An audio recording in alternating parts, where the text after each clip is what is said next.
Les 17 millions d'hectares que représente la forêt française sont riches et diversifiés. La forêt rend une multitude de services et, dans toute gestion forestière, 3 aspects sont à prendre en compte: le social, l'environnement et l'économie. Masvaux-Niederbrück est une petite ville de 4000 habitants située dans la vallée de la Dollère, au sein du massif des Vosges. Chapitre 1: la forêt de la vallée de la Dollère. Alors pour notre commune, la gestion de la forêt est très importante. On a une grande surface de forêt à Masvaux-Niederbrück et donc on exploite cette forêt. C'est une source de revenus et c'est aussi notre cadre de vie qui est très très important pour notre commune. Et donc on souhaite en prendre soin comme la prunelle de nos yeux. La commune de Masvaux est le propriétaire forestier principal de la vallée de la Dollère. La gestion de sa forêt est assurée par l'Office national des forêts. La forêt de Masvaux est très grande pour une forêt communale. C'est une des plus grandes d'Alsace, 1400 hectares à peu près. Pour donner un ordre d'idée, c'est à peu près 7000 mètres cubes de bois qui sont exploités chaque année pour satisfaire à la fois les besoins locaux, des besoins en emballage et des besoins en charpente. Donc tout ça fait à peu près 300 000 euros en gros de chiffre d'affaires chaque année pour l'exploitation des bois. Et la commune réinvestit à peu près 100 000 euros dans l'entretien et l'investissement de son patrimoine. Une grande partie de la forêt est possédée par différents propriétaires privés. Ils sont constitués en associations de propriétaires afin de favoriser la gestion de leurs parcelles. Les propriétaires forestiers sont des acteurs et actrices importants de la gestion de la forêt et des témoins de son évolution. Chapitre 2: les menaces. Notre forêt, je veux dire, d'ailleurs tout le massif, toute la vallée, elle était belle, c'est ce qu'on disait, c'était la vallée verte, chez nous à Masvaux, dans la vallée de la Masvaux. Et ces dernières années, on comprenait qu'il y avait quelque chose qui allait se passer. Puisque je disais encore l'année dernière, si je compte bien, mais ça va faire la 8e année qu'on n'a pas eu assez d'eau. Qu'est-ce que ça va donner, ça, au bout d'un moment? Et après, ça a été très vite. Ça a été très vite, les arbres, on commençait à les voir. Bon, même moi je randonne beaucoup, même en randonnée, je me dis, mais il y a quelque chose qui colle pas. Qu'est-ce que ça fait, tous ces équipes par terre? Je dis, mais c'est pas possible. Je regarde l'arbre, je dis, ouh, il n'est pas en bonne santé. Et puis au fur et à mesure, mais alors, c'est incroyable. Comme le constatent les habitants de la vallée, l'état de la forêt se dégrade depuis plusieurs années. On parle d'un dépérissement, notamment du sapin et de l'épicéa. Le département de la santé des forêts s'intéresse de près à l'évolution sanitaire de la forêt française. Le dépérissement, c'est un phénomène assez complexe qui se joue sur au moins plusieurs mois, voire plusieurs années, et qui n'aboutit pas forcément toujours à la mort. Il faut que ce soit lié à un élément déclencheur qui est souvent un problème abiotique, tel que les sécheresses qu'on a pu avoir ces dernières années. Et puis après, donc des arbres qui ont souffert et qui se font attaquer ensuite par soit des insectes, soit des champignons, soit les deux, ou alors d'autres phénomènes abiotiques qu'on peut avoir, tels que de la grêle ou autres. Et tout ça, accumulé les uns à la suite des autres, vont affaiblir de plus en plus les arbres, qui vont aboutir ou non à la mort. Dans la vallée de la Dollère, le point de départ des dépérissements, c'est la tempête Eleanor de 2018. On subit une crise sanitaire sans précédent, qui est l'équivalent aujourd'hui d'à peu près 2 fois la tempête de 99 pour la commune de Masvaux, sur une période de 4 ans. Et on a donc d'un côté ce dépérissement qui est intimement lié au réchauffement climatique, et de l'autre côté on a un problème de régénération naturelle où le gibier empêche complètement la régénération naturelle sur la forêt de Masvaux, et on pourrait peut-être influer là-dessus, mais pour l'instant c'est pas le cas, donc c'est très très pessimiste l'avenir de la forêt dans le coin.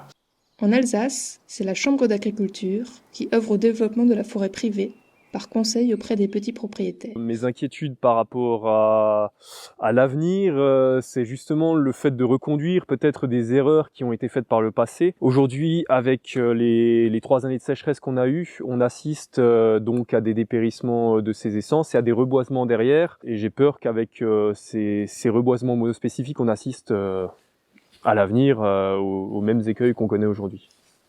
Chapitre 3. Les solutions? On voit tous les jours, on pose un tas de questions. Alors, entre ce qui est les erreurs qui ont été faites dans le passé, c'est-à-dire de ne pas faire une forêt avec toute une série de plans, de pas couper à temps, puisque c'est pareil, les arbres, lorsqu'ils ont un certain âge, il faut les couper, il faut les sortir. Et entre le manque de pluie qu'il y a eu, qu'est-ce qu'on peut dire aujourd'hui? Qu'est-ce qu'il faut faire? Ce qui serait souhaitable, c'est qu'on arrive à maintenir un mélange d'essences qui seront certainement différentes de ce qu'on a aujourd'hui, mais qui permettront de maintenir le trio un petit peu d'éléments qui constituent la gestion de la forêt aujourd'hui, donc l'aspect social, l'aspect économique et l'aspect environnemental. Donc, je veux dire, l'avenir, c'est vous, ce n'est plus nous. Alors c'est à vous de nous dire ce qu'on doit faire, comment on doit réagir. Si on peut réagir. Chapitre 4, le projet. Dans le cadre du projet Changement climatique et ressources naturelles, coordonné par Christian Piedalu, les étudiantes et étudiants AgroParisTech ont cherché à évaluer la dynamique du dépérissement, à identifier les peuplements et les conditions environnementales les plus à risque, et à évaluer les mesures de gestion pouvant être mises en place dans la forêt de Masevaux. Ils ont ainsi passé une semaine sur le terrain afin de réaliser des relevés.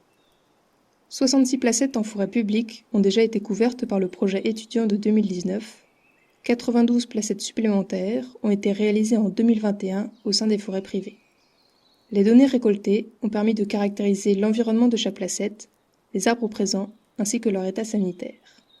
Les caractéristiques du sol ayant une importance capitale pour le développement du peuplement forestier, la profondeur maximale prospectable par les racines a été relevée et des échantillons ont été récoltés pour des analyses plus poussées en laboratoire. Ainsi, en 2019, 5% des peuplements de sapins et d'épicéas étaient identifiés comme dépérissants sur les images satellitales. Les peuplements les plus à risque sont d'une part liés à la faible quantité d'eau qui crée un stress hydrique, par exemple en versant sud et sol superficiel, et d'autre part, souvent des peuplements monospécifiques, âgés et soumis à une forte compétition.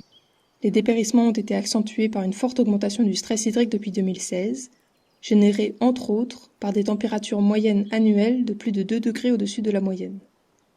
Aujourd'hui, ces tendances s'observent sur le long terme et risquent de s'accentuer dans les prochaines décennies, car les modèles du GIEC prédisent que le stress hydrique va continuer à augmenter dans la vallée. Il est donc nécessaire d'adapter les peuplements de façon proportionnelle au niveau de risque. Cela peut être en diminuant les surfaces terrières, en favorisant les mélanges d'essences et les structures hétérogènes, ou encore en évitant les trop fortes mises en lumière. Là où le risque est maximal, il est possible d'envisager des changements d'essence. Il y a donc un enjeu majeur, et il va falloir mobiliser beaucoup d'énergie pour conserver une forêt dans la vallée de la Dolère. Chapitre 5. Le futur ?